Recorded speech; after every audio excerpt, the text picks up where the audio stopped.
of whom are fueled by religious fervor, have declared a holy war on the United States, and they have killed thousands of people within our own borders, as well as initiating attacks on the United States and its interests at home and abroad in other ways.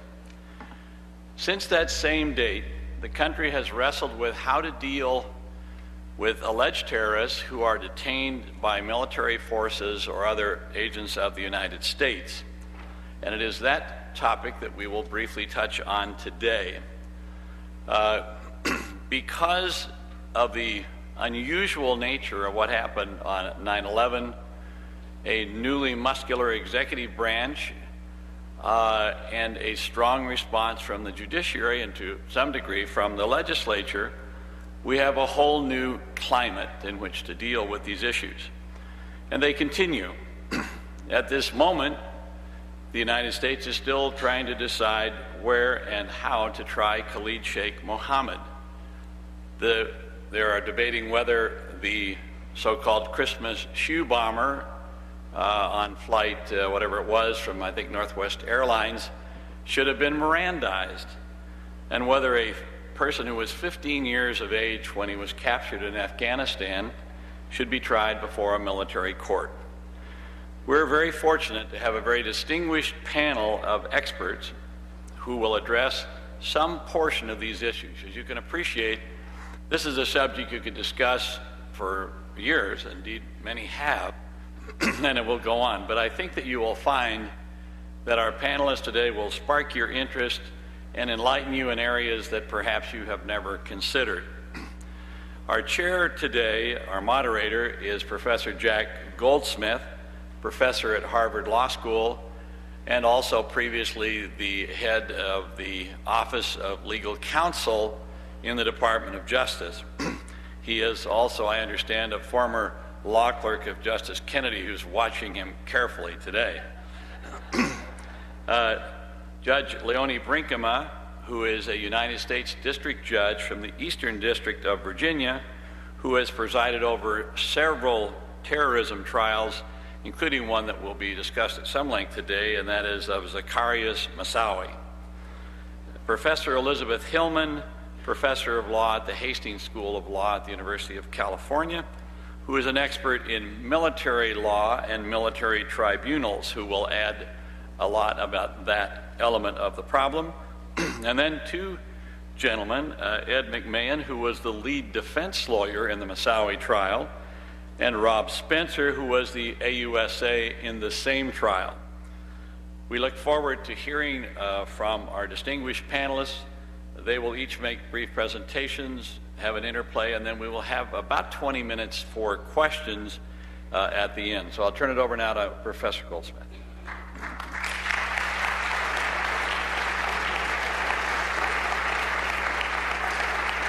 Thank you very much, Judge Smith, and thank you so much for inviting me here to be on this wonderful panel today. As Judge Smith said, we're nearly 9 years after 9/11. We're coming up on the 9th anniversary. And as a nation, we still have not figured out, indeed, I think we haven't begun to figure out what to do, how to incarcerate and incapacitate alleged terrorists. The Bush administration and in the last year and a half, the Obama administration as well, they've committed themselves to 3 different systems for incapacitating or incarcerating terrorists. The first, and the one that we're going to focus on mostly today, is civilian trials using the ordinary criminal justice system to try, convict, and incarcerate alleged terrorists. Civilian courts have been used to try literally hundreds of terrorists and those related to acts of terrorism in the last couple of decades. So this is a true and try system, but it's a system that some people think is not adequate to dealing with the threat and the challenge after 9/11. So the government has developed, in addition to the civilian criminal system, which is still used quite a great deal to try terrorists, has developed 2 other systems. One is a system of military commissions. Military commissions have a long history in the United States. They've been used in wartime in many of our wars. These are traditionally Article II courts in the sense that they were self-contained military justice systems. They were used most prominently, I believe, Beth is going to talk about this more, I think, in the Civil War and in World War II. They became very controversial after 9/11 when President Bush in November of 2001 announced, without consulting Congress, that he was going to use military commissions.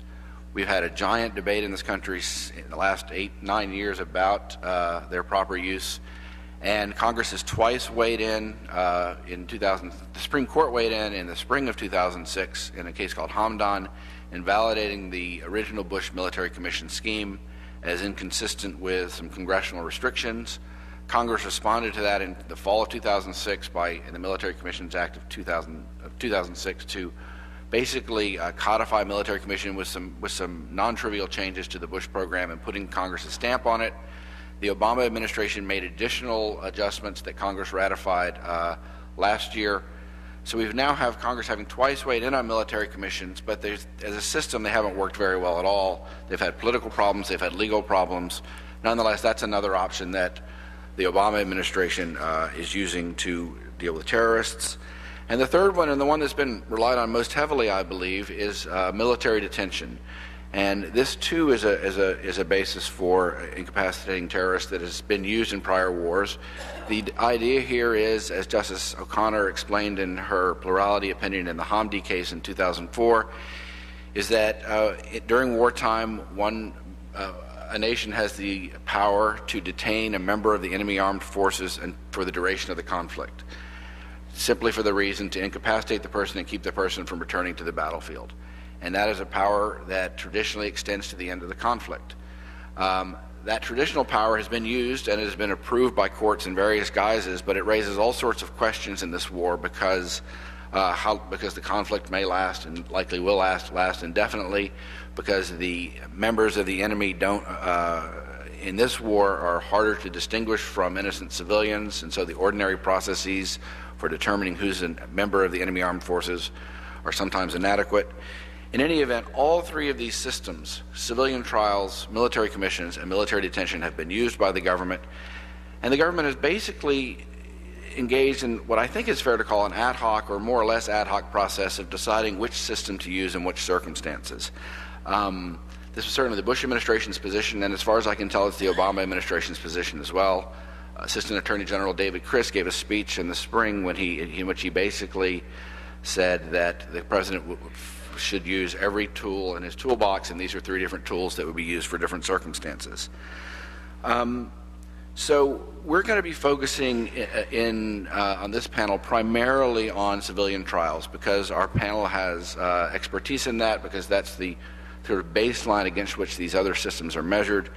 I just want to raise a couple of framing points, and then I'm going to turn it over to the panel. The first one is that Congress has been engaged in military commissions in theory, but Congress has not really been engaged either on military detention much or on civilian trials. And mostly what's going on in both of those two fora is a dialogue between the executive branch and the judiciary. That's what we've been doing for the last 8 or 9 years. And I think it's fair to say that the courts have asserted an extraordinary and unprecedented role in this war in being much, much more heavily involved in reviewing the president's wartime actions with regard to detainees than ever in the past. And mostly this is a dialogue between the president and the courts. The second point I want to make before turning it over to our panelists is, and I think this frames the use of civilian trials, is that the government, but the Bush administration and the Obama administration both have asserted, Attorney General Holder most recently, that if a terrorist is acquitted at trial, and if that person is deemed dangerous and is deemed to be an enemy combatant, that the government has the authority nonetheless, even after acquittal, to detain the person indefinitely on the military detention rationale. And so this, of course, raises the question whether it's a genuine trial if the person is going to be incarcerated nonetheless if acquitted. With those framing remarks, I'm going to turn it over to our panel. We're going to go down the panel this way, starting with Beth, who's going to give us some historical perspective, Rob and Ed, who are going to talk about the prosecutorial and defense perspectives in the Moussaoui trial and more general and civilian terrorism trials, and then Judge Brinkema, who's going to give us the judicial perspective on terrorism trials. So with that, we'll turn it over. The panelists will speak for about 8 minutes, and then we'll have a discussion amongst ourselves, and then we'll turn it over to you. Thanks.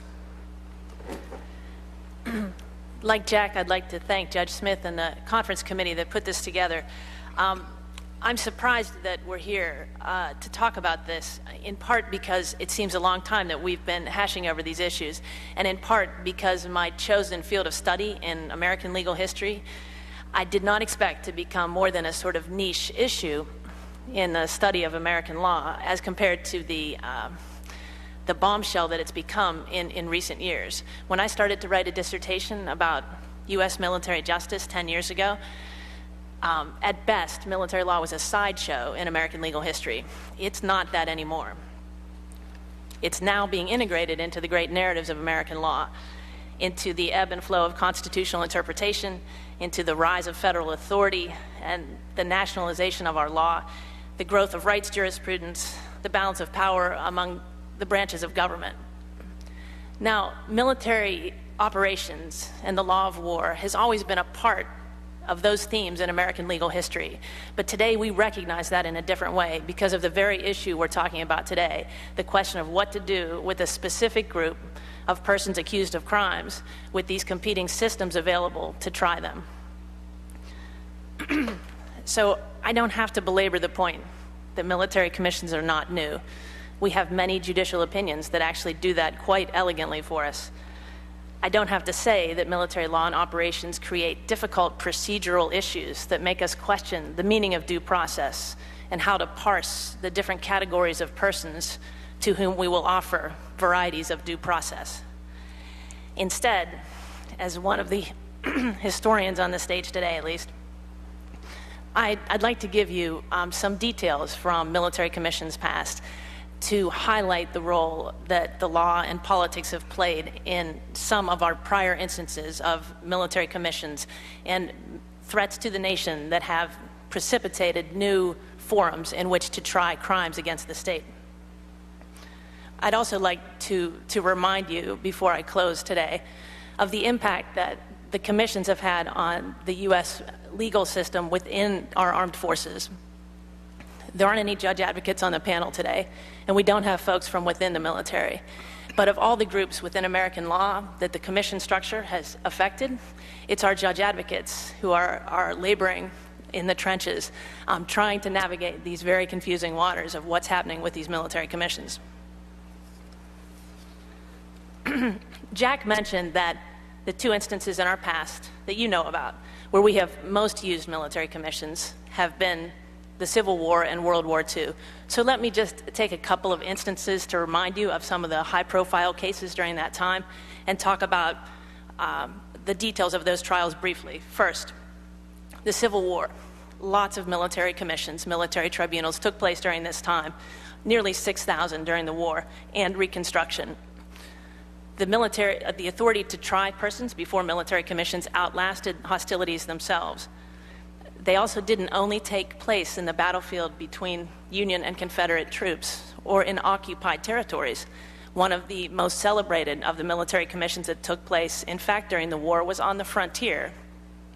In 1862, an uprising of 4 of the Sioux tribes in Minnesota, in which more than 400 settlers and American soldiers and Dakota soldiers who were working with the American troops were killed. There was a mass trial of the Sioux who were charged with those crimes that took place very quickly in a summary justice sort of way on the frontier, and those records of trials were sent to President Lincoln to review in the midst of the Civil War. Now, when Lincoln got those records, he asked his Attorney General for guidance. His Attorney General said, "You're on your own, Mr. President." He said, "You can't delegate the authority to review these records. It must be done by the president." So Lincoln, being Lincoln, reviewed all those records. There were 303 death sentences that had been adjudged. He approved only 39 of those. And in fact, in that commission itself, which is much denigrated for its procedural irregularities, there was an 18% acquittal rate. 18% of the Sioux who were sent to that trial were acquitted. My point in raising that is to say that it is possible that a commission a military commission undertaken under a situation of exigency cannot be the caricature of justice that we sometimes assume it to be, and that the political and military objectives that are served by that commission can sometimes be managed within the context of executive review and the clemency that happens afterwards. And Lincoln undertook that review after the general in the field wrote this letter to him. He wrote, "If the guilty are not all executed, I think it nearly impossible to prevent the indiscriminate massacre of all the Indians, old men, women, and children, who are now being held as prisoners." And that was 1,500 Sioux who were being held by American forces on the frontier at that point. The general in the field said, "I can't keep my men from killing them if you don't execute all of these convicted men right now." But Lincoln didn't, and the massacre did not ensue. Okay, one other example from the Civil War, and that's the trial of the conspirators who assassinated President Lincoln, or were convicted of that conspiracy to assassinate Lincoln. On April 9th, 1865, Lee surrendered to Grant at Appomattox. On April 14th, John Wilkes Booth assassinated President Lincoln. President Andrew Johnson faced difficult decisions. How to try these men, whether to make the trial secret, what should happen. He intended for the trial to be secret for the 8 conspirators. General Grant convinced him not to do that. Another example of the role that generals sometimes play in the political and legal decisions that are being made. Those accused persons, 8 of them, were brought into court staggering, chained, wrapped in black linen. They were convicted quickly by a panel of officers, and they were sentenced to hang. Only 4 of the death sentences were approved. So even in that instance, not all of the death sentences were actually carried out, and that was still when the country was still in a state of martial law in many places that had yet to be lifted. Okay, let's set the Civil War aside and let me snap forward to World War II for just a brief comment. We are right now in the place where the most military commissions were held during the war. Hawaii was under martial law for 15 months during World War II. And mostly provost courts rather than military commissions were held here to keep the peace, but many were held with many procedural irregularities under their auspices. The best known trial of World War II, though, that is relevant to the terrorism trials that we're talking about today, is the trial of the Nazi saboteurs. And you know that story. Nazis sent submarines with saboteurs armed and ready to attack the United States. They landed outside of Jacksonville. They landed on Long Island. They were led by a very incompetent and troubled man who spent most of his time playing pinochle and drinking in New York before he decided to go to the FBI and turn them in. But for that happenstance, we might not have caught them. But we did catch them. President Roosevelt wanted to get them prosecuted quickly and get the death penalty available, and he did that in a trial that has led to some questionable precedents. Okay. The last thing I just want to mention here, and that's about the impact on the military legal corps today. The relative costs of trying persons in civilian versus military courts are hard to pin down exactly. These are high-profile criminal trials. They will be expensive. The Ninth Circuit is no stranger to expensive trials. The Ninth Circuit has seen plenty of those in recent years and in the past. But in military commissions, let me just mention that the military legal corps is spending lots of its energy on these cases. There are about 4,000 judge advocates today. Virtually everyone will have an assignment by the time he or she is in the services for 5 or 6 years within the military commission structure. We have had more chief prosecutors in the military commissions than we've had trials in the military commissions in 9 years. The turnover rate and the impact and the resources that our military legal corps is putting into these commissions, which are not happening, is a drain on the rest of the duties that they have in military criminal justice, in the prosecution of war crimes, and in support of military operations that are increasingly difficult to manage legally. And that's all the time I have. Thanks, and let's turn it over to Rob.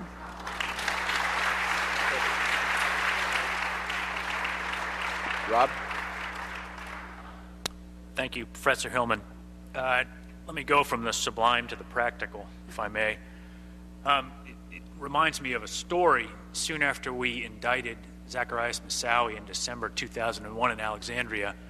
A couple other AUSAs and I were visited by the chief prosecutor from the newly minted tribunals that were to be held in Guantanamo Bay, and we sat down in our office in Alexandria and said to him, "Yes, sir, what can we do for you?" And he said, "Well, why don't you give me all your evidence?" And we said, "Why?" And he said, "Because within a couple of weeks, you guys won't have Moussaoui. We're going to move him into the military. He'll be moved in the military system, and we'll have him and others tried, sentenced, and executed before you'll ever get this thing off the ground in the civilian court system." Well, about 3 years later, a different chief prosecutor came to visit us in Alexandria. It's a Marine Corps lieutenant colonel, and he came in and he said, it turns out the Marines were really good at launching amphibious landings and other things like that, but we're not so good at administering judicial system. Can you help us with this? And we've tried to in one form or another since then. But we lived through the Moussaoui case for about 4.5 years with the notion that at any time a learned decision might be handed down from the bench or the executive branch may tell us, well, we're giving up on the civilian trial of this guy. He's going to go to Gitmo. And the joke among us, and I think among the defense also, was that you could hear the sound of the Black Hawk helicopter coming to land at the Alexandria, Virginia Detention Center to take him away. But it didn't happen. I guess I have a couple of additional points to make. Number one, key to doing this in the civilian system is the Classified Information Procedures Act. And I think we, and formerly the Eastern District of Virginia, and I think the Southern District of New York and some other places as well, think there is a well-settled practical application of CSPA that permits these trials to occur in the civilian judicial system. Basically, you need to work out pre-trial what classified national security information is going to be able to be exposed to light of a public trial and in what form. The manner in which we've done this has been sort of developed through espionage cases and terrorism cases. You get cleared defense counsel like Ed McMahon here, a terrorism defendant who has no clearance, and that's unlike a typical espionage case, will not get access in most cases to classified material. And finally, I would add that CSPA ought to be applied flexibly to permit the trial of these types of cases in the civilian judicial system. Most notably in the Moussaoui case, of course, that came to be applied in permitting substitute testimony for held enemy combatants who were held at that point abroad that was allowed to be submitted to the jury. And I know Ed will have something to say about that as well. I might add also that CSPA is not a sword for the prosecution. If you go into a national security case, either as a prosecutor, you ought to know that you're entering a two-front war. You've got the defense lawyers to take on, and you've got the intelligence community to take on. Because the CIA and the NSA does not want to let you as a prosecutor use the best stuff they have. You go in knowing that the best information you have will never see the light of day in a trial. And CSPA is not set up, it's set up to allow to work out what the defense needs and is relevant to conduct a constitutionally permissible defense. It's not to allow the prosecution to use the best sources and methods information from the intelligence community.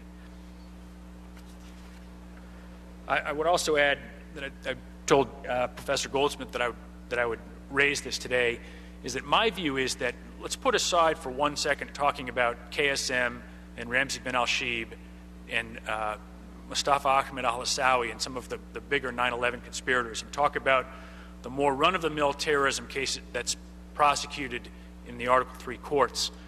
Typically, and Judge Brinkman has had a number of these, you'll have material support for terrorism. The typical case is, I'll give you an example, some people from Northern Virginia go over and train in the al-Qaeda training camps and are captured abroad or home, brought back, often typically U.S. citizens, come back and they're charged with material support for terrorism. The way that we typically prove those is to get a witness who said, look, I saw Ed McMahon in the Al Farouk training camp. That's material support for terrorism. That essentially makes our case for us.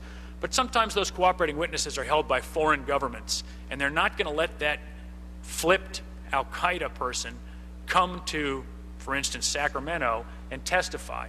And so what we did in the Moussaoui case under Judge Brinkman's rulings and guidance is, for example, we took the videotaped deposition on a live secure video link from a prison in Singapore of a guy named Faiz Bafana.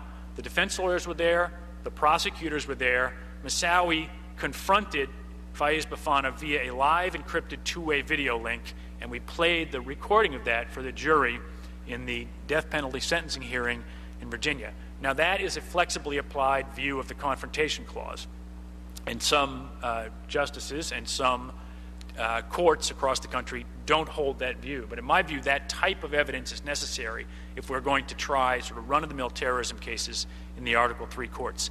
I might add to address Jack's point of whether these are genuine trials. My view, having lived and sweated through the Moussaoui case for a number of years, is that it was worth it. And it was worth it on a number of fronts. It was worth it because the system worked.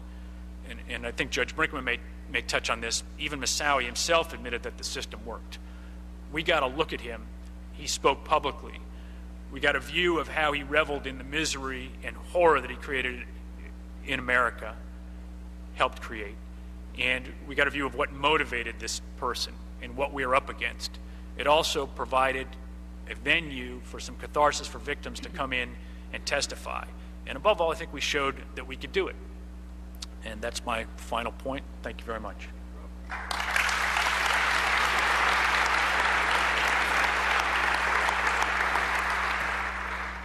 Thank you, and I've never been to the training camp in Pakistan since this is being televised. I don't want anybody to leave that one hanging out there. You know, Rob and I went through this trial, and Judge Brinkman as well, obviously, but you know, Rob and I are working on this thing day to day, and one thing I think gets lost in the academic debate about Moussaoui's case and the 9/11 cases is really justice for all the family members. Rob and I had to almost live with some of these people. There's 3,000 victims, more than that if you add the embassy bombing and the Cole bombing as well. And so while you discuss academic and practical questions about this, because of various decisions that have been made, there's people just yearning for justice out there. And I know Rob, I'm out of the government, still probably hears, as I do, from a lot of these people. So, you know, when you try one of these cases, you can't lose track of that. Even as a defense lawyer, you've got to remember that, I think, at all times if you're going to be effective. But for me, the lesson from the Moussaoui trial, and I've also worked in Guantanamo as well on the 9/11 case, is that the government has to decide whether it really wants to have a trial or not. The idea of having a trial where the president says, I guarantee a death sentence before it starts, the attorney general says, we're not going to lose, that's not a trial in the United States. And you know, as a defense lawyer in federal court, you don't get a whole lot of wins, you get used to losing. But you don't want to be told by the president before you even start that you're going to lose. And so what happens is that the trials that we've had in the Moussaoui case, which was a great trial in the sense of public disclosure of what happened, what led up to it, family members in the room, learning what really happened at the CIA and the FBI and other places. But it still wasn't, in my judgment, a fair trial because of what the CIA did. And I think if any of you read the paper this morning, just this morning the CIA announced that there's 3 more tapes of the interrogation of Ramzi bin al-Shibh. 9 years later, after telling Judge Brinkman under oath that there were none, and after they were destroyed. Now, what kind of a trial is that, where we have this kind of evidence even 9 years later coming out? But when the government started to capture the 9/11 terrorists, we learned about it by reading the Washington Post, of course, which is where you get most of your classified information in Washington. And we began to ask for access to the witnesses. And Judge Brinkman found that the testimony was necessary for a fair trial, and she ordered us to take depositions to try to figure out some way to get this evidence before the jury.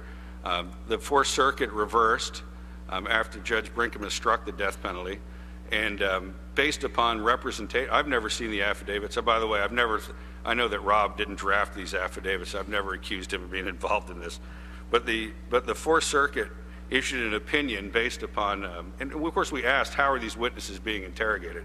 And the Fourth Circuit issued an opinion that said, we had to tell the jury that although you do not have the ability to see the witness's demeanor as he testifies, you must approach these statements with the understanding that they were made under circumstances designed to elicit truthful testimony from the witnesses. Now, we didn't know at that time what it was, how they were all being interrogated, but not last year there's a man named Mohammed Khatani in Guantanamo who is the real 20th hijacker, and he can't even be prosecuted because of the way he was interrogated. The military commission won't go ahead of him. And according to the judge in that case, the circumstances designed to elicit truthful statements from Mr. Catani included 160 days of continual contact only with interrogators, 48 to 54 consecutive days with 20-hour interrogations, standing naked in front of a female agent, subject to strip searches and insults to his mother and sister, threatened with a military dog, forced to wear a woman's bra, and had a thong placed on his head during the course of his interrogation, and with a leash tied to his chains, led around the room and forced to perform dog tricks. Now, that's child's play compared to what happened from what's publicly reported to Khalid Sheikh Mohammed and the others. Literally, that's child's play compared to what happened to the others. And because the CIA decided not to disclose this, we had a very serious death penalty trial where the truth really wasn't told to the jury as to what happened. And that's just something. If we're going to have these trials, whether they're in commissions, whether they're in federal court, there's got to be a decision made at the highest level of government that full disclosure of what's going to happen. You cannot, I think everyone on this panel would agree that you cannot have a death penalty trial consistent with the Eighth Amendment in which all things that have happened to the defendant in his life are not put forward. And if they're uncomfortable to the CIA, that's too bad, but they're going to come out. Now, the Guantanamo courts, I can tell you from, at least in my judgment, are really the worst form of law that we've ever come up with. They just have no respect around the world, for one thing. And these are very important trials, as I start out with, for the truth to come out, for people all over the world to see it. And a lot of it has to do with the infrastructure. In the 9/11 trial, I can't remember, Judge, I think you called 800 jurors in the Moussaoui case. They called 25 in Guantanamo to try to seat a jury in that case.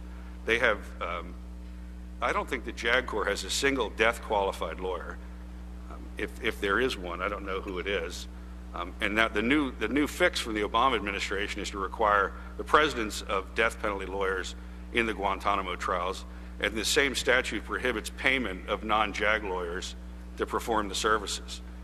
And add to that, Congress just passed a bill to investigate lawyers in Guantanamo for supposedly endangering national security. I don't know anybody that's going to go down there and participate in those trials if those are the circumstances that go forward. And the courtroom itself, if you want a public trial, is actually sealed off. The people in the audience are on behind a piece of glass. They can't hear the proceedings. It's on 45-second delay. Someone from the CIA sits in the courtroom, and if somebody gets close to saying something classified, they hit a switch, and the whole courtroom goes dark. And everybody looks up. What happened? Who said what? What was this? And it's really ridiculous in terms of having a public trial at all. I told Rob earlier that one time Khalid Sheikh Mohammed mentioned a conversation or some relationship between Richard Nixon and Pat Buchanan, and the machine turned off.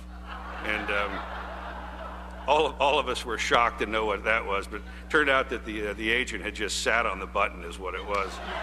So, and I'll point out they don't have any translators in Guantanamo. They can really do real-time translation. In the 9/11 trial, they don't all speak the same dialect and everything, and nobody can hear what's going on.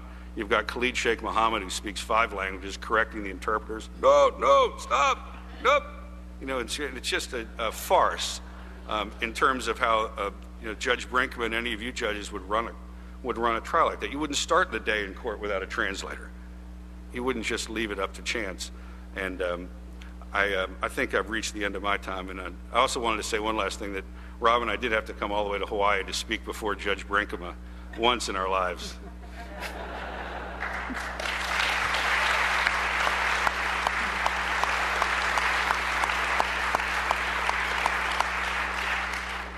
Well, I'm here to give you the judge's perspective on trying these types of cases in Article III courts. And to sum it up in a nutshell, I think we absolutely can do it. We can do it with the existing procedural tools that we have, perhaps having to be a little creative in how we use them. But I think of the Moussaoui case as an extremely good empirical example of how the system does in fact work. Now, I don't know whether you have heard this joke before or not, but it's actually quite an accurate one. Do you know the difference between a terrorist and an Article III judge? You can negotiate with a terrorist. That's an extremely...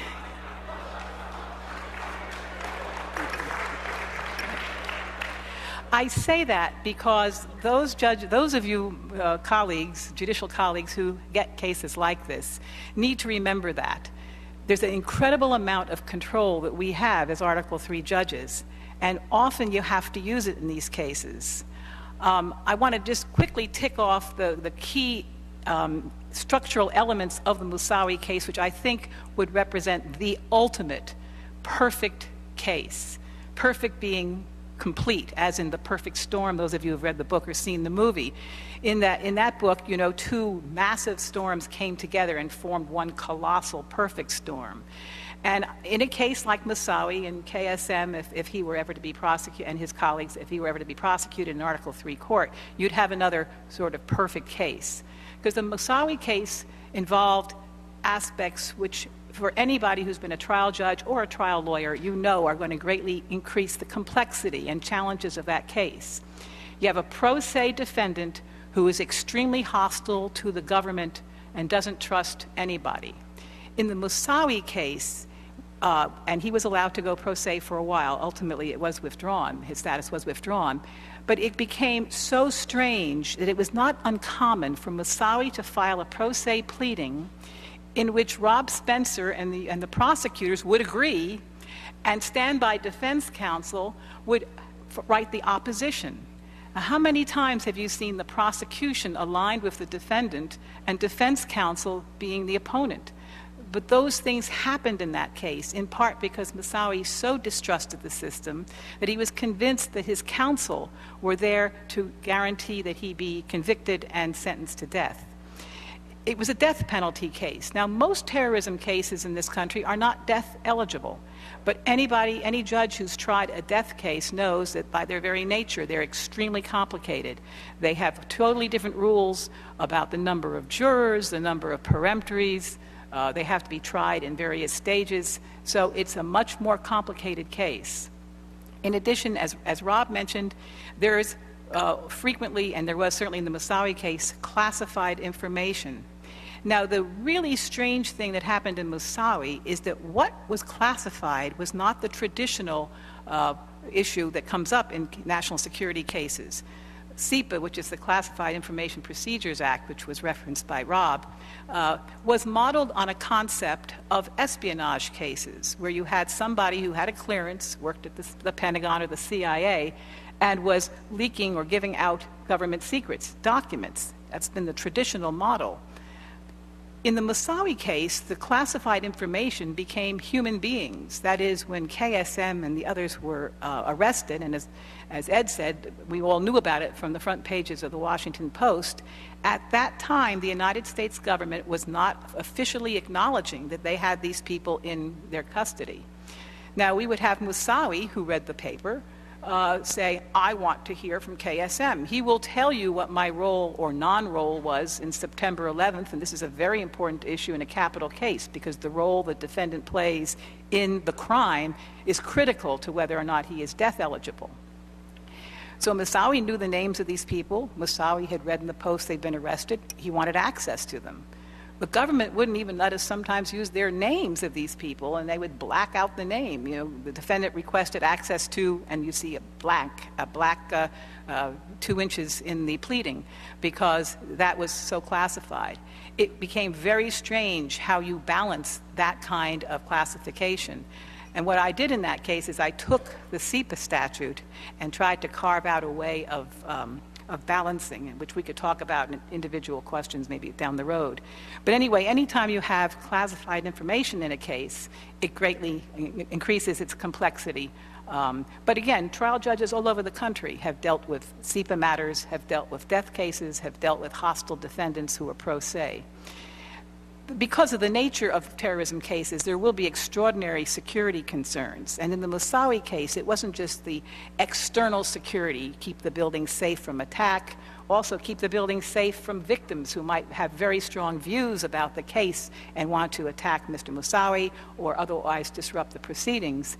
But I also was concerned, and I called this security, about maintaining the decorum of the trial. There were commentators who wanted to call it a circus because Moussaoui would often speak out and do some rather outrageous things in the courtroom. But I felt it was extraordinarily important because of the public exposure of that case to keep the internal security, that is the decorum in the courtroom, absolutely pristine. And in most cases, I think we were successful. It's already been alluded to, there were thousands of victims, which create a whole different dynamic. And as many of you know, there had been precedent in the Oklahoma City bombing case when Timothy McVeigh was prosecuted. They changed venue in that case, and Congress was concerned because there had been so many victims, although compared to the September 11th, it was, just a minuscule amount of victims, but still there were several hundred in the Oklahoma City area. They wanted them to have access to the trial proceedings, and in the federal system, trials cannot be videoed. So there was a law passed by Congress that required that there be closed-circuit video available to the victims. That added a whole additional level of complexity, and I think if KSM and his colleagues were prosecuted in an Article III court, there would be a similar requirement so that the victims could have access. And lastly, but not least, there was both extraordinary national and international media interest in the case. Our legal system was significantly on trial in that case. Moussaoui was a French citizen, so the French press was particularly interested. But because of just the nature of the case, we had people everywhere from Al Jazeera on up, who wanted to cover it. And it was very important in that kind of a case to make sure that things were done appropriately. So those were the challenges that we had in the Moussaoui case. The ultimate conclusion to the Moussaoui case was that the jury system, in all of its brilliance, did not agree unanimously on the death penalty. One juror, 12 Angry Men, those of you who've seen the movie, it really is true. One juror held out. He was just not convinced beyond a reasonable doubt that Moussaoui was eligible for the death penalty, in part because he felt that he had not heard all of the relevant information. And because of that juror, Moussaoui was sentenced to life imprisonment without the possibility for parole. I think it's incredibly interesting to get the final word on the Moussaoui trial from Moussaoui himself, because it's quite extraordinary. He had pled guilty, and so what was tried was the penalty. Again, with a capital case, there are multiple layers to the trial. But 4 or 5 days after the verdict came in, he filed a motion to withdraw his guilty plea and attached an affidavit to it in which he said at the very end, "I was extremely surprised when the jury did not return a verdict of death because I knew that it was the intention of the American justice system to put me to death. I had thought that I would be sentenced to death on the emotions and anger toward me for the deaths on September 11.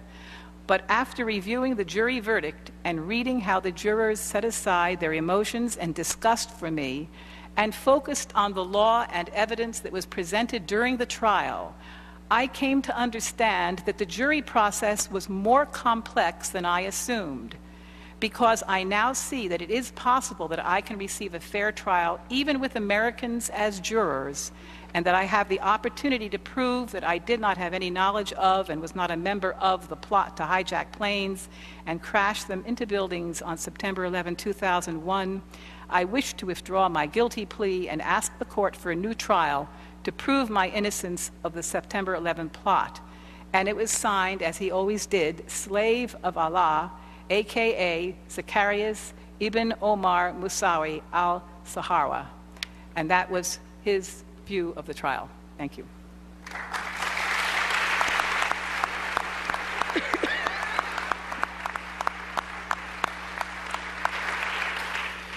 Thanks very much. Do any of you want to comment on any of the other presentations before I ask some questions? No? Okay. Then let me start off by asking about the main alternative to civilian trials, and that is the military commission system. Beth mentioned how difficult it's been for the JAG Corps to operate in this system, and I think, although I want you to comment on this, it's because they've been raised in a culture of and educated in, and they're completely absorbed in the culture of the Uniform Code of Military Justice. So I think it would be useful to know if you can tell us, Beth, why we need an alternate form of military justice from the UCMJ.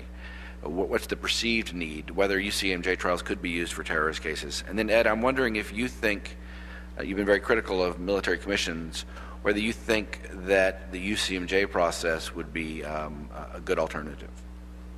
So, Legally, the UCMJ could certainly be used to try alleged terrorists. And if there was a need to make any particular changes in it, Congress could amend the statute, as it frequently does, actually, to address particular crimes, if that were necessary. But I don't think that it is.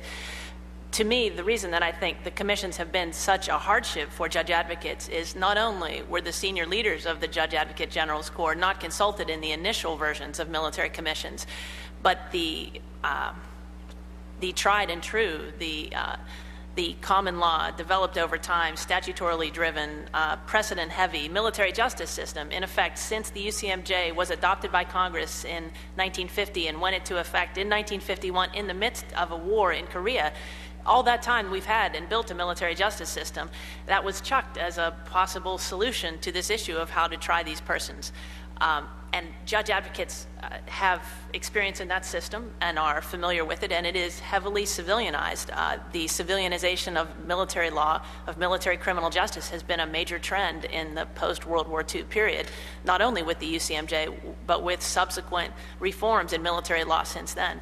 Our Judge Advocate Corps, by the way, is the most selective it's ever been right now.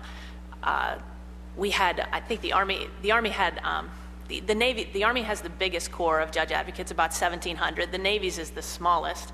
The Navy had the biggest increase in applications over the last few years. They've had a 100% increase in the number of people applying to be in the Navy JAG. This is not so much a testament to the attractiveness of military legal practice as it is to the job market out there for young attorneys, but it is a sign of persons interested in public service and also a sign of the opportunities that military legal practice offers. But I think the UCMJ certainly could have been used. And in fact, the judges on the Court of Appeals for the Armed Forces, 5 appointed judges, Article I judges appointed to 15-year terms on the Court of Appeals for the Armed Forces, are experienced in many of the same issues that attend to these trials. They're trying war crimes trials right now. They are hearing appeals from death penalty cases in the military, and notwithstanding, Ed rightly points out, it has been a real difficulty for the military's JAG Court to maintain expertise in death-eligible cases. There are some reserve judge advocates who are certified, but I don't think that the active duty JAG does have death-certified attorneys right now, because there just haven't been that many cases that have gone forward. But I think the UCMJ could be used.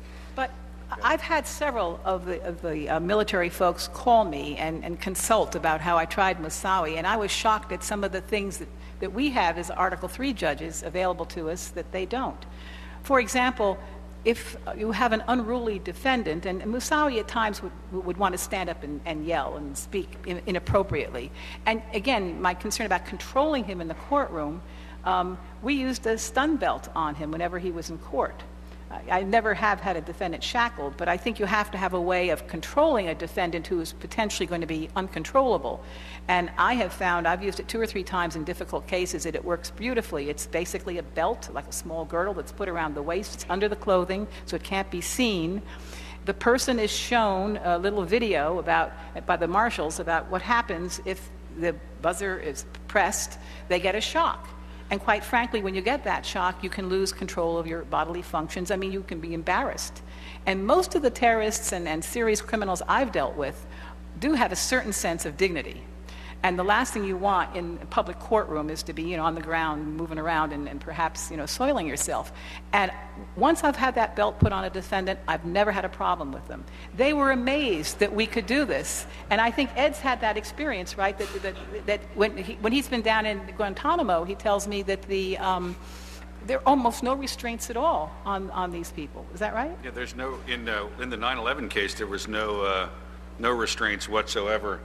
Physical restraints on any of the defendants at any time. Now, that said, there's also about 15 armed soldiers standing on the wall as well. But when I first got there, I was really shocked. They didn't even give a security briefing, because the marshals were great protecting the defense lawyers, too, in Moussaoui's case. And they would tell us, watch for this, don't give him a pen, like this kind of a pen he could kill you with if he wanted to. they have special pens for them. And when we got to Guantanamo, there were no briefings at all, not a single one about what to do if something happened in the courtroom, where to go, or anything. And I don't think that they're as concerned about it down there. Well, well, and the other thing is, unless I misunderstand the way the military law is structured, that system cannot take a guilty plea that exposes someone to the death penalty. Now, that's critical in these cases because KSM, as I understand it, has tried to plead guilty several times, but he wants to be guaranteed the death penalty. If he came into my court and wanted to plead guilty to a capital case, just as Moussaoui did, that plea could be accepted. He'd get a standard Rule 11 colloquy, and then we would address the penalty phase. But the military folks, our hands are tied in that respect. So, I mean, there are still some real structural differences between the two. Do you want to say anything else? Go ahead. I just wanted to throw out, I do believe that what you're pointing to are really issues in high-profile criminal trials, and the federal criminal bench has much more experience with that than American military justice. But that does go only to a small number of persons who we might try before the commissions. I mean, most of the persons who are facing, all the commissions that we've had so far, they involve drivers and cooks and child soldiers. They don't involve the high-profile criminal defendants where we have these very issues at stake. Of course, the other irony is, I think the ordinary public impression is that military justice would somehow be harsher. I hate to say this, but the dirty little secret is I think that the Article 3 system is tougher. And I'm thinking of the case of Hamdan, who got a 5-year sentence with basically time served. Had he been in Eastern District of Virginia and convicted of those same offenses, I suspect he could easily be doing 20 to life. I mean, the sentence would have been completely different. And so it's ironic when you look at the outcome of the few cases that have been through the military system and compare them to the outcomes in our court. I have many, many defendants who are serving life sentences in cases that did not involve any actual violence other than they were shooting RPGs or other types of really dangerous weapons at training camps over in Pakistan. So it's interesting when you think about it. I think the perception of the two systems has somehow become warped. Yeah, and the other thing to add to that is that no terrorism defendant in the United States, I mean, the modern times, ever gotten the death sentence either. So nobody, the embassy bombing people, not a single death penalty has been. So when the Attorney General promises one, he's fighting against the tide. So let me ask what you think about the claim by two different governments now that someone acquitted at trial in civilian or military trial can still be detained under a military detention rationale. On the one hand, there are precedents, Supreme Court precedents, that say that there's no ultimate due process or Eighth Amendment hurdle to detaining someone after acquittal or after sentence is run if there's an independent basis for preventative detention for dangerousness or something like that. On the other hand, those precedents have not been applied for detention of the length and indefiniteness that I think we're talking about. And also, I don't believe that in any of those cases the executive branch announced beforehand that under no circumstances would the defendant be released. Now, ultimately, I suppose that's going to be a question for courts, but I'm just to decide. And we may never have to actually address the issue if there are no acquittals. But I'm just wondering what you think about the impact on a trial of that position of the executive branch. Any of you, Rob? That's what I meant when I was asking about the legitimacy of the trial. I didn't mean inherently. I was talking about with that kind of background assumption. Yeah, I took it as that. I still think and I don't know the answer to your question. It certainly undercuts it from the international perspective. It appears to be a show trial if that's all we're doing. I guess another question is what happens to the jury pool if that's the answer? Well, I think I would do the same thing if I had the case. I'd do the same thing I did with the Moussaoui case. I mean, you have to honestly talk to the jury. You know, I'm a great believer in the American jury system. I think our jurors really do take their job seriously. I think it's important for judges to explain to the jurors, though, exactly what their job is. I always tell jurors, prospective jurors, that they're going to become judges. And I don't have a robe that I can give them to wear while they're sitting in my courtroom, but they should think of themselves as a judge, because their job is to judge the facts of the case. And then I tell them, think about what do you expect of a good judge? You want a man or a woman who's coming into that courtroom with an open mind, who absolutely has no predisposition one way or the other on the issues, and who has the time to give to the case, to think about it carefully, not to rush to judgment. And I give them a spiel like that. And I think that jurors, when they truly understand the significance of what they're going to do, is important.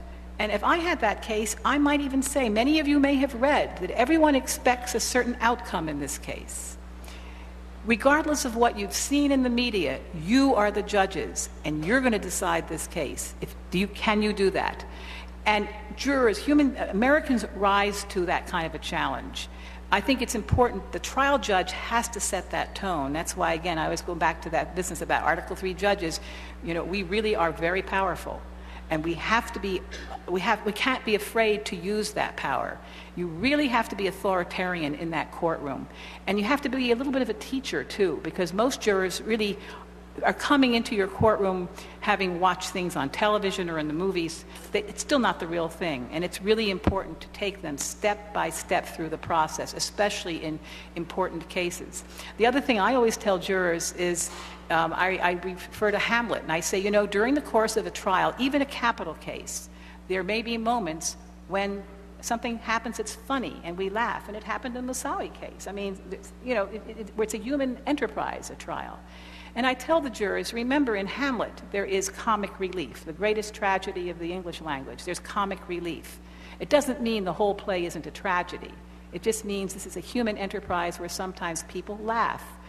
You try to set the tone for the jurors so they really understand what we in this courtroom are going to be doing together.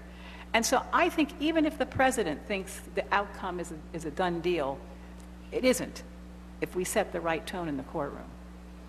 Ed, do you have any comments on this? Yeah, I would say if you were the appointed defense lawyer in the case, you would do everything you could to get that in front of the jury because of the issue of future dangerousness of the defendant. In Moussaoui's case, Rob and I were talking earlier, you could never tell the jury he was going to get out someday. One day you might see him walking down the street and you'll say hi. That also points out why these death cases, why death changes everything. A death penalty case is different because for every argument you might think of that's going to lead the jury to think the person is guilty, that you can turn that around. You get a little reverse psychology on whether the death penalty ought to be applied. Right, and so we would tell the jury in that situation that the Attorney General doesn't care what you think. Nobody cares what you think, but it doesn't really matter what you do because he's going to be held anyway. So why bother to go through all this expensive time and process of giving him the death sentence when they're just going to hold him anyway? And then Rob would object to the argument, and we'd figure out. But I think you go back to we were talking about the political interference earlier with the judicial process. So if you have some kind of a statement out there to that effect, somebody's going to figure out a way to use it in the trial if they can. And there's no rules of evidence whatsoever in the penalty phase of a federal death penalty trial. We paid videotapes of Condoleezza Rice testifying at the 9/11 Commission, and you just go on and on, put on anything you want. I don't know how you would keep it out. Yeah. Let me ask this, and then I think we'll turn it over for questions after this one from the audience. So one argument against the use of civilian trials is that Judge Brinkman talked about the creative use of rules in terrorism cases because they present such different issues, and we've talked about the CSPA issues and how that's had to be modified for the terrorism cases. Confrontation clause issues are very difficult, and I think it's fair to say that there's been some new law developed in the confrontation clause. The Padilla case in Miami the conviction there relied on a very, very broad conception of conspiracy. So some people think that the imperative to convict in civilian trials will lead to the contraction of defendants' rights that will spill over into non-terrorism cases. And I think that this is a reason for separating off the terrorism cases from non-terrorism cases. So I'm wondering, Judge Brinkman, but really anyone on the panel, what you think of that argument, whether it's a valid concern and how much of a concern it is. Well, I think that's one of the few really legitimate arguments. That is, if we tamper with the rules or stretch them too far, have we watered them down and then created bad precedent that might leak into other types of cases? But the other problem, or the flip side of that, is if we start creating special adjudicatory systems for crime, what I worry about is the expansion of this military justice approach. We use the word war in so many concepts here. Narco-terrorism is a big word right now. And you have significant organized criminal activity in Mexico and Latin America, creating havoc in those countries, much of it beginning to leak into our border states. So why would you not start thinking about maybe we should put narco-terrorists into this terrorism system? Probably the biggest threat we have in this country right now is from cyber terrorism. People abroad who could literally shut down our banking system or our airplanes or whatever.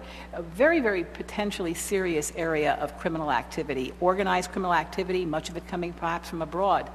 Are we going to start creating a special system of justice for those types of cases? It's a very slippery slope, in my view, when we start creating separate systems. Again, I may be old-fashioned, but I think Article III courts have worked in the past, and I think they can continue to work. We do have to be careful, and that's what the courts of appeals, quite frankly, and the Supreme Court is here for, is to make sure that in addressing these cases in Article III courts, we don't go too far. But that would be my approach to that question. Any other thoughts on that? Anyone? Okay, why don't we take some questions from the audience. I've been asked by Judge Smith and the committee to urge you, indeed to insist, that you ask questions and not give speeches, please, and that you try to keep them brief, because we do have an extraordinary panel here with extraordinary knowledge. So I urge you to ask questions, concrete questions, try to keep them brief so we can get as many questions as possible. Yes, sir.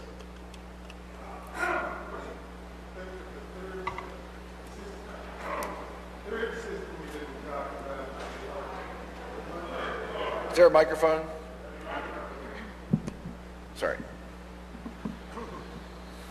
What do you think of the third system that you didn't talk about, the sort of indefinite detention without any kind of trial?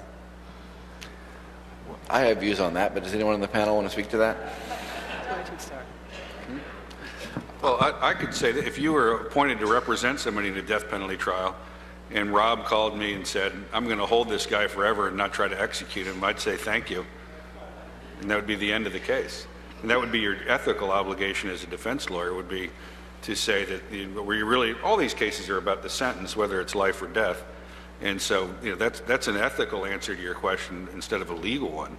But if, that would be, I think the view of most death-eligible defense lawyers would be, that's fine. Just for this guy, though. I don't agree to it for anybody else.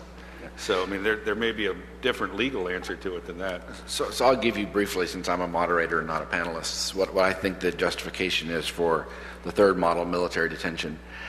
There's no doubt that the president has the authority, in my opinion, to detain members of the enemy during wartime. That was a power that was affirmed in Hamdi, actually, although it was limited to a traditional battlefield technically.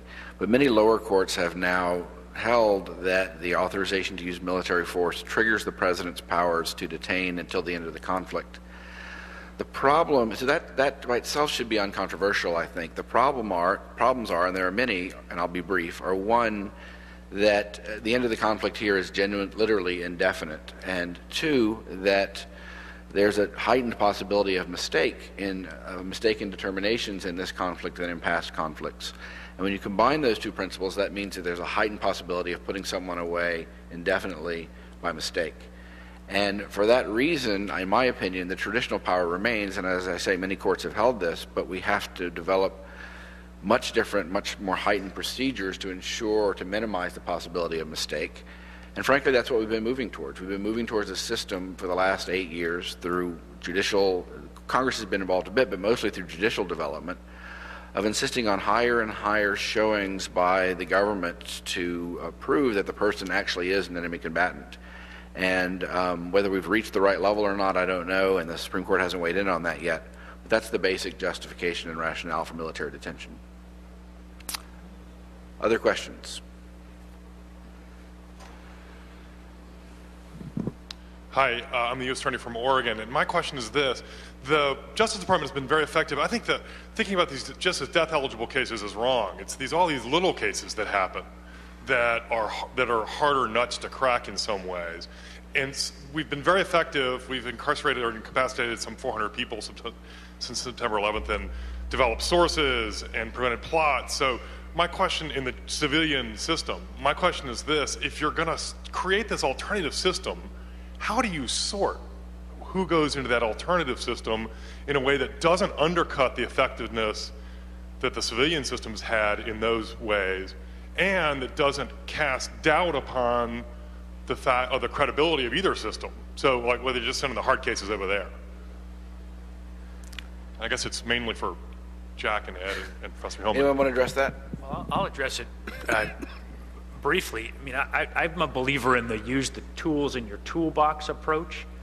But I think you're right that you can, if you go too far one way or the other, too much toward a commission or too much toward Article III courts, you undercut the other one.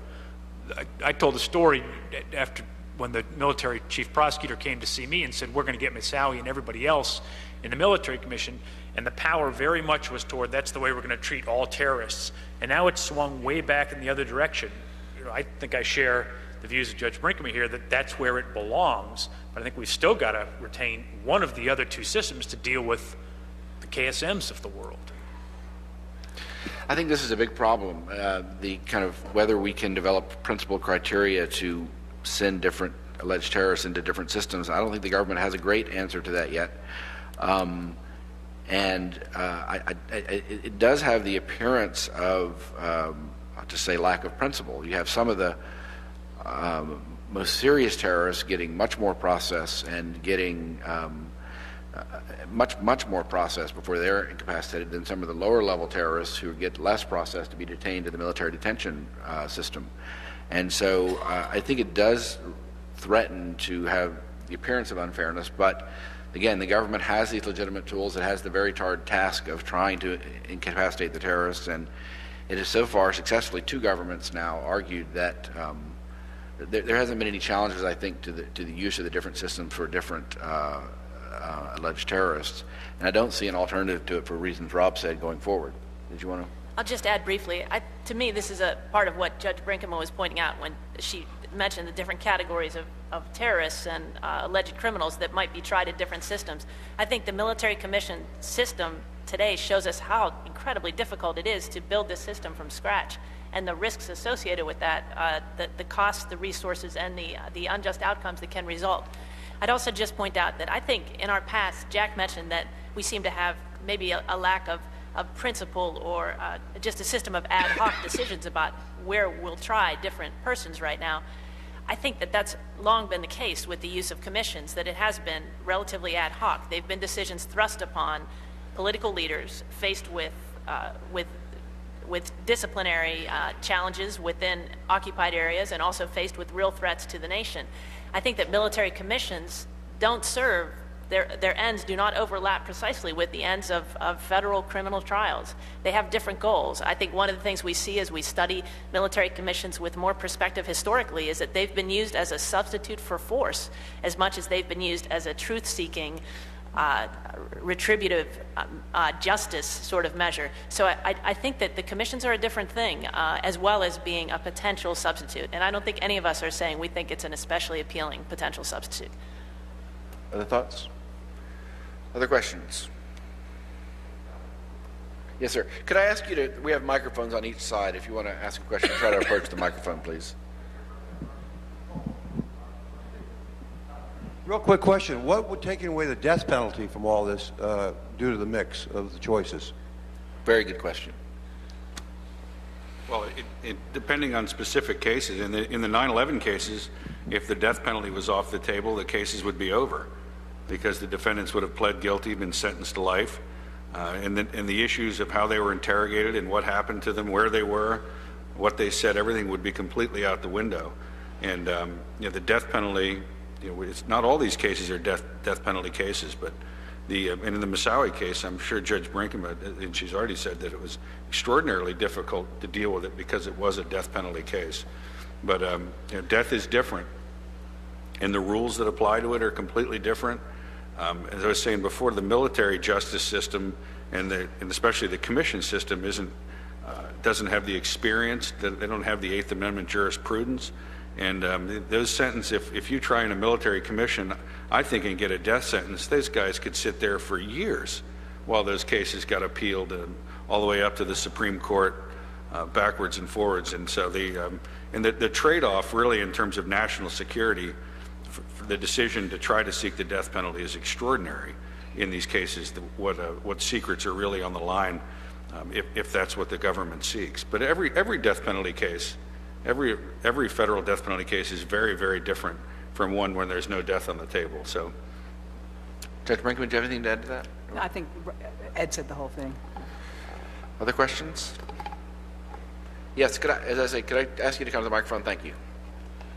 I understand the hesitation about creating a specialized court system with specialized rules, but would there be any value, does anyone think, to the proposal of having a panel of Article 3 judges like we have with the FISA court that would be designated judges throughout the nation who might have special training or experience, et cetera, in these kinds of cases that might be designated in different parts of the country to try them?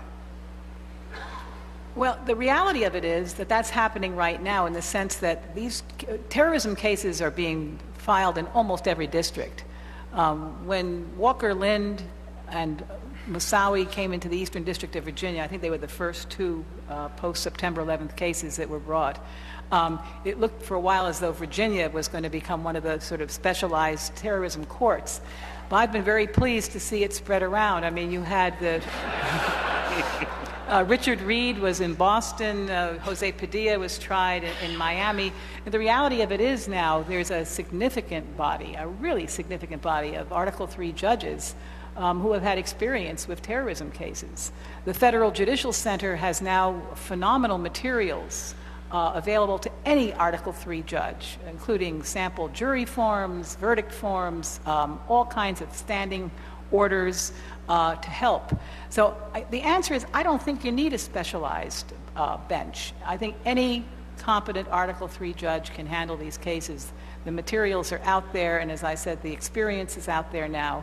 I again think that we shouldn't tamper with something that's not broken. The Article 3 system of civilian justice, in my view, is not broken. It's working just fine. And if you start creating special groups of judges, I don't think that's a good idea. So I would leave it as it is. Other thoughts? Other questions? I didn't mean to chill people when I said you had to ask short questions and not give speeches. I didn't mean to chill you from asking questions. Yes, sir. Jack, I'd like to direct this to you. Judge Brinkman raised the question about the cyber terrorism. You wrote a spectacular piece in the New Yorker a month or two ago, really addressing how that has got both civilian and military aspects to it. The issues that came up today, how do they apply in those sorts of cases? About cyber terrorism? Yes. Yeah, I don't think so. This is a bit off point, but I don't think that those issues yet intersect with these issues, the cyber terrorism issues, because the problem in the cyber terrorism cases is not what you do with the defendants, what you get them, but finding the defendants, because it's very hard to know who is responsible for some kind of cyber attack, and it's also very hard, they're usually offshore, to get them to this country. So I don't think that the trial issues, the type of trial issues we're talking about now, are front and center in the cyber terrorism context. I do think that we're going to have similar issues from the war and terrorism issues with the government being involved in the domestic homeland, in the telecommunications and computer network, how far we want the government to go to keep us safe, how far we're going to allow them to be in the network, consistent with the Fourth Amendment and a number of statutes. That is an analogous issue to the one that applies in this terrorism context, and that will be a big issue. Other questions? I've got another one if no one else does. Here's one.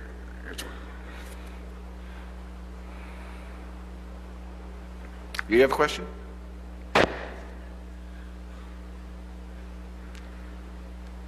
No, you don't. Oh, sorry. Okay. So, sir, yes. Is this on? I understand that in the 1980s, looking at other adjudicatory bodies to deal with terrorism, in the 1980s, Congress created a alien terrorist removal court. which I understand has basically never been used since it was created. Do we get any lessons from that as to sort of the failure of that body, why it hasn't been used, and what is that telling us about efforts to create new adjudicatory bodies and rules? Rob, you know about that? I don't know much about the alien terrorism. I really don't either, but I would draw the same lesson that Judge Brinkman just outlined from that I don't know that we need it. If it's serious terrorists, we've been able to deal with them in the Article 3 courts or one of the other options laid out by Jack. Any other thoughts? I don't know anything about it. So let me ask a question about Miranda, because that's been in the news a lot. In connection with the Christmas Day bomber, the government gave him, I think within a day or two, read him his Miranda rights, and that caused a big political stir. And then within a couple of weeks, the Attorney General announced that the government might be seeking statutory authorization for a public safety exception to the Miranda warnings based on the Quarles case, which recognized public safety exception to Miranda. So I guess the question is, does anyone on the panel have a comment or thoughts about that, and more generally the importance of Miranda warnings? Is it a hurdle, or is Miranda a hurdle to terrorism trials, I guess is the question. Well, obviously it would depend on the case, but in the case in Detroit, it seems to me again more kind of political meddling in the criminal justice system, because that case, they couldn't possibly need a confession to win that case. They've got people on the plane that saw him get on the plane. They've got people on the plane that saw him light the fuse. They've got people that beat him up and took the bomb away from him. And they've got pictures of him leaving with the bomb and probably screaming things. And you know what he said after that, I can't imagine remotely what it would have to do in terms of winning the case. So well, how about more generally? I mean, it seemed, I actually don't know the answer to this question. It seemed to be a big deal, and certainly it's a big deal politically. And I'm wondering, in theory, is this a big deal for civilian courts, or is it more of a political issue? My view practically is that it hasn't chilled statements from people detained for suspected of terrorism. I think that for years, most of the terrorism investigation and prosecution work was done by the Southern District of New York, and they had a very, very good record of getting people, if they needed cooperators, for flipping them and getting them to testify and cooperate. I think we continued that in Alexandria. I see it as a theoretical or political issue more than an actual prosecutorial issue. You agree with that, Judge? I do. Other thoughts? Yes, sir. What happens with folks that are captured or arrested who do flip or do cooperate? Are pleas taken? Does it go before an Article 3 judge? Does it go before a commission? Or is it a trade for indefinite incarceration for not getting the death penalty? In other words, people who are cooperating with their interrogators and giving information, what happens to them under these systems? It depends on the individual case. I had a case probably in 2003 or 2004, a Pakistani-born naturalized American citizen who was a truck driver from Ohio who had been working with Al-Qaeda to case locations for a possible second attack. He'd gone up, and I think he looked at the Brooklyn Bridge, he'd looked at the tunnel under Baltimore and some places like that. The FBI found out about him, called him in to a hotel. I don't think he was ever in Hawaii, but he was kept in hotels and then eventually brought to Quantico. They debriefed him for days and days and days, worked out, got him a very experienced former prosecutor who was then a defense attorney, and he came into my court and he pled to a plea that exposed him to 20 years. It was not a binding Rule 11 plea, but it was a 20-year exposure. What was interesting in that case, and we've had some references to the political process, and what is so difficult from a judge's standpoint in many of these cases is that the war on terror is a political issue, and a lot of times the administration wants to get credit for looking aggressive and successful in this area. In the Faris case, part of the plea agreement had been that it would be under seal and kept secret because this man had family left in Pakistan, and he was concerned that if it got out that he was cooperating with U.S. officials, that his family might be injured. So we took the plea under seal late on I think it was a Friday afternoon, and I got a call from the U.S. attorney at home, I think either that night or early the next morning. Judge, you're not going to like this, but it's in the front page of the Washington Post. And clearly that had been somebody from the administration who had leaked it. As a result, Mr. Farris tried to withdraw his guilty plea. It totally turned him against the government. That's an example. That's just one example, but I mean there are tons of examples of people who do work out deals. In the what was called the Virginia Jihad case, it involved nearly a dozen Northern Virginians who had gotten training in Pakistan. Several of those individuals cooperated with the government and got sentences.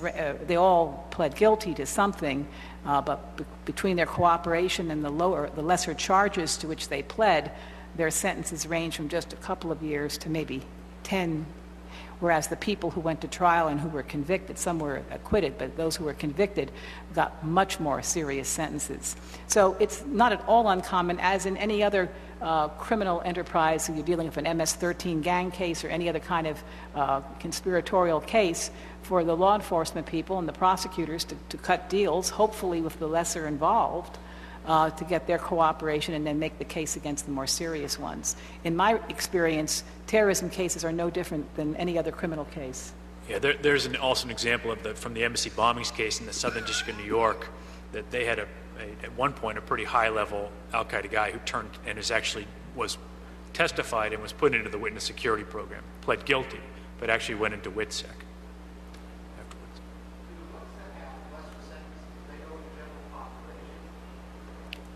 The question is, if those who who cooperate plead guilty, do they go into the general population?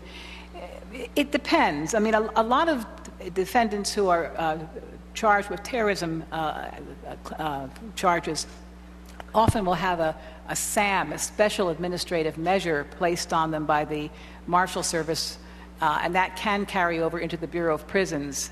I think the Bureau of Prisons makes an individualized assessment as to each person. I do have people convicted of crimes that would be considered terrorism crimes who are in the general population. I also have several who are not. So I think it depends on the individual person. I just want to make a quick comment on the difference in the federal judiciary today versus the last times that we talk about commissions being so relevant in American history. This sort of experience was not evident in the federal judiciary in World War II or in the Civil War. Nothing compared to the federal criminal infrastructure, for good and for ill, that we have today. So this level of expertise makes this dialogue very, very different than what it was in either of those situations. Thank you very much. Let's give our panel a round of thanks.